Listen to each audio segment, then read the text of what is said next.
നമസ്കാരം പ്രിയപ്പെട്ട കൂട്ടുകാരെ, തുങ്കേശാണ് പുളികാപ്പൻ. കൂട്ടുകാരെ സുഖമല്ലേ? എല്ലാവർക്കും സുഖമെന്ന് വിശ്വസിക്കുകയാണ്. നല്ല ദിവസം ആശംസിക്കുകയാണ്.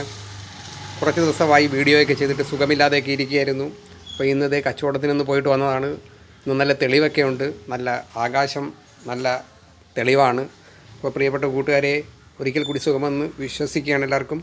രാവിലെ കാപ്പ് കുടിക്കാനായിട്ടൊന്ന് വന്നതാണ്. ഇടിയപ്പമാണ് രാവിലെ. ഇടിയപ്പത്തിന് ഗ്രീൻ പീസ് കൂട്ടാനാണ് രാവിലെ. എൻ്റെ കാക്ക വന്നത് റെഡിയായിരിപ്പുണ്ട്. കണ്ട കാക്ക അവിടെ റെഡിയായിരിക്കുകയാണ്. കാക്കയ്ക്ക് രാവിലെ ഭക്ഷണം എപ്പോഴും കൊടുക്കുന്നതാണ്. അത് കൃത്യമായിട്ട് ആ നേരത്ത് കൃത്യമായിട്ട് അത് വന്നിരുന്നിട്ട് അത് കൂവുന്നതാണ്. അതുകൊണ്ടാണ് എപ്പോഴും വീഡിയോ ചെയ്യുമ്പോൾ ഞാൻ ആദ്യം നമ്മുടെ പിതൃക്കൾക്ക് ഉദ്ദേശിച്ചുകൊണ്ടാണ്, സങ്കല്പിച്ചുകൊണ്ടാണ് അങ്ങനെ ചെയ്യുന്നത്. അങ്ങനെ വേണമെന്നാണ് പൂർവികരൊക്കെ പറയുന്നതും ആചാര്യന്മാർ പറഞ്ഞിരിക്കുന്നതും. അപ്പോൾ എല്ലാ കൂട്ടുകാർക്കും ഒരിക്കൽ കൂടി സുഖമെന്ന് വിശ്വസിച്ചുകൊണ്ട് നിർത്തുകയാണ്. അടുത്ത വീഡിയോയിൽ കാണാം. നന്ദി, നമസ്കാരം.